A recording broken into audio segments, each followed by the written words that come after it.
Welcome to Next Level Podcast. I'm your host, Ebony Francis. This is where we're going to have the most exclusive interviews. We have Arika coming into the Skylines right now. Just hop into the questions, and that way I can give you something and you can just go from there. So let's start now. We have Arika in the Sky Lounge. We've seen you on Westside. I just actually watched it, which is really dope. How that all came up. You're welcome. Then we have Be-You-tiful, Vibe. We have your different soundtracks. Go, Flatline, which is dropping in November. Make sure y'all stay tuned so y'all can go stream that. So tell me about your musical influences and your inspiration, just kind of like your journey. Who have you looked up to in that sense? Well, I've definitely been a performer, entertainer like my whole life, which got me into the rooms that I did with acting and stuff. But I've also been in love with music the whole time. I have a lot of R&B influence, like, you know, everyone loves like the Beyoncés and the Rihannas, but I also got like the Jimi Hendrix influence and like Billie Holiday. So from a young age, I've always listened to like a wide range of music, you know, and I'd say that's always my influence, as well, of course, is like Michael Jackson and Prince and David Bowie and Donna Summers, just legends, you know. Okay, and you've been doing music for how long now? I wrote like my first song for real when I was 7. So it's 15 years. Okay, that was actually one of our icebreaker questions. If we get to it at the end, I know the timing is a little choppy, but one of the questions was what was your first song that you wrote? What was it called? Okay, for sure. Yeah, well, Flatline. I just kind of spoiled it, but there it is. Go with it. Our connection got messed up, so we're gonna do it first. But what was the name of your first song? It was called Fastlane, actually, and it was about just like gluttony and greed and fame and just, you know, the like temptations of success and lust and all that. Yeah. My subject matter has always been kind of like advanced, but, you know. You deep. I like it. Okay. Thank you. Talk about your new single. It's called Flatline. It drops in November. What was it like making this project, and did you make this during the pandemic? And if so, kind of like, was it any different, or did you feel like you had more time to kind of express yourself in music? I reworked the song this year during the pandemic, which was a little different. Scheduling wise, it makes things a little more difficult, you know, but I've actually had this song for a minute now, and it's I'm gonna let y'all like get in tune with it, but it's pretty much a classic kind of like femme fatale feeling song, just about being over it, you know, about being over people's mess. So I think it'll be pretty inspiring given like the year we've all been living in, you know. Yes. Well, definitely keep us updated. Do you have a date out there? I know it's gonna be in November, but we're looking at like end of November, early December. So somewhere within there. We don't have anything like bulletproof yet, but we definitely know that by December we're gonna give it to y'all. Yes. All right. So everyone that's just joining in, it's me, Ebony Francis. Welcome to Next Level Podcast. We have Arika Gluck in this Sky Lounge. She's here to talk about everything that she's been kind of putting up with. Because honestly, I went on your page and I'm like, where's she at?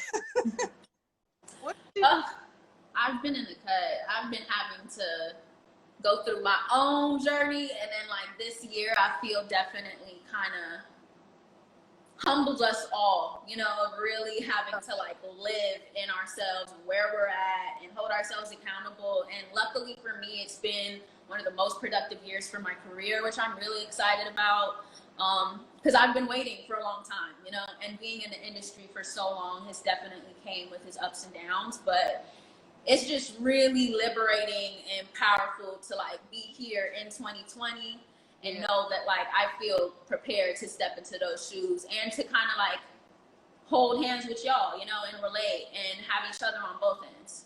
Yeah. So it's a beautiful thing happening this year, even though it's like a lot of darkness. It's there's a silver lining that I've been like really grateful for sure. About Westside. First of all, it's so real. I didn't expect it to be that. So was that something that helped you too with like all of this stuff that you may be going through in your journey, just to be like, just everything on the table? Because I'm like, they look like they just put everything, you know, put everything on the table, like emotions and everything to really go for your dream and like go for it. Yeah, it was it's something that I wouldn't change a thing, because it was like a collective breakthrough we all individually had, you know, and we were all there to kind of play off each other's weaknesses and strengths and hold each other accountable. But at the same time, it was like, looking back, it was a point in my life where I was very frustrated, you know, I felt kind of defeated within myself. So being able to be in the room with people of that caliber of just experience and talent, it brought out that like Kobe energy for me. I'm born and raised in LA, so it's like everything I do, I wanna do what would Kobe do, you know? And that was kind of like my little period of myself kind of checking back in and having to really put the groundwork and like kind of ego death a little bit, transform, hone ourselves, and step out of that shell, you know? So Westside was a great experience, honestly, and everyone worked so hard on that. Those, honestly, in my entire career, are like the most talented people that I've ever worked with, hands down. Yep. You on there just very raw and like, you know, just kind of like letting it out, especially from that. I haven't seen you in a minute, so just to see you in like, and just your realness, and really dope to see. So I'm gonna be watching it. I saw the first part of it today, so I'll definitely be tuning in. I'm excited. Yeah, and it was like doing it too. It was something that I felt I was going through my own journey as a woman with my own self-esteem, you know. So I'm like, if I'm gonna sit here and have this opportunity, I gotta be me.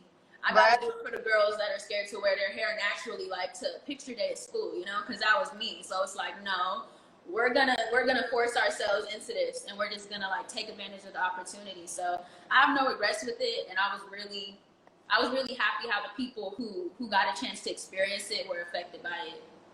Yeah. Sure. Speaking of Netflix, we just got seasons of The Game. Mm-hmm. Are you about to see yourself again from the youngin days, or like how's it feel? I'm excited, girl. I can't wait. It's amazing, honestly. It makes me very nostalgic, because it's like I was so young, and it was such an amazing experience. Working with everybody. Yeah. It was great. Everyone's energy was great. Yeah. We worked really well together, especially like in the OG days when it was on CW and we still had the live audience, you know. It was just great to see such legends really work together, and they're all so cool and down to earth. So it was like a big family. It was super dope. And I'm so glad that it's back and everyone's getting to kind of like reconvene, because it's a little different watching it now. I'm not gonna lie. I feel a little differently about certain things. All right, I'm gonna throw it in there. I'm gonna throw our icebreaker in there. It said, "Are you Team Darwin or are you Team Melanie?" Whew, I'm Team Darwin now. I'm not gonna lie. Honestly, you know, me too. Like, cause I'm like Melanie was in Darwin's team, but Darwin wasn't in Melanie's team, and I feel kind of bad because, you know, like T is my girl, and watching it back then, it was always like, oh, well, he's, you know, he a mess. But like now, being older and having a lot more perspective as a woman, is kind of like, girl. Yeah, Team Derwin. Love you, Mel, but like. Team Derwin all day. All right, we got probably like one more question. I'm just gonna probably try to wrap it up because I know we gotta move on, but I'm really happy to have you here. So let's go from here. What was your transition like from acting to music? Like, what was the challenge? What is your advice as far as like being in this industry and just kind of like maneuvering the way that you are? First off, it's an honor to be able to, in general, at all. But it definitely comes with like both sides. I definitely feel like me as an actor is different than like me as a music artist. Yeah. But in the same sense, like part of it and part of why I'm happy to be here is like I get to kind of carve myself out from like two angles. You get it? So it's like eventually my goal as an actor is the same thing as me being a music artist. It's pretty much to just like be in activism and in the community and spread awareness and do all those things and kind of be able to show people that like, yeah, I've been doing this for a long time, you know, but like when you want something and it's your biggest dream and you stick to it, it happens. So That's pretty much like the overall, above all, you know, the thesis. Bro, listen, I'm happy for you. I'm super happy for you. I'm super excited. I can't Thank wait you. till Flatline drops. I'll be streaming it. I was so excited to interview you today. My friend called me like, I was like, I know, chill, just tune in.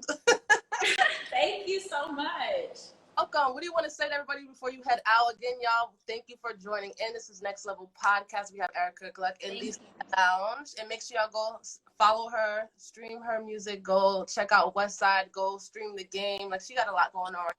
2020's popping for her. So let's all say your goodbyes and we're going to get up out of here. Thank you, guys. I'll keep you guys posted on Flatline coming end of November, December at the latest. Thank you, Ebony. This has been like a great experience. And yeah, we got to vote, y'all. I know it's bad, but we got to do it. We have to. Listen, you heard it here first. Make sure y'all go vote. Make sure y'all go vote. She's a leader. But anyway, Thank you. Thank you so much. Be safe. And yes, everyone be safe. Thank you so much. bye, girl. Bye.